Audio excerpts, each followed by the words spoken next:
inflicting pain upon him. This is most likely derived from an incredible amount of self-awareness. Mark has mastered the art of manipulation. Only allows you to see his good side. This is a nightmare. Don't sit down, Mr. Green.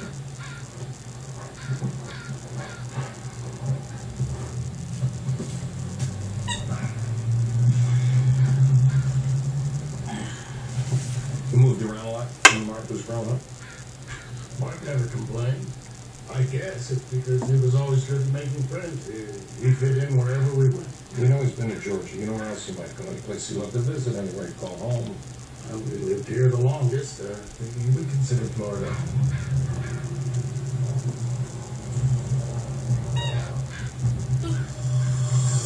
Mark's mother isn't... Flew away, huh? Darn it.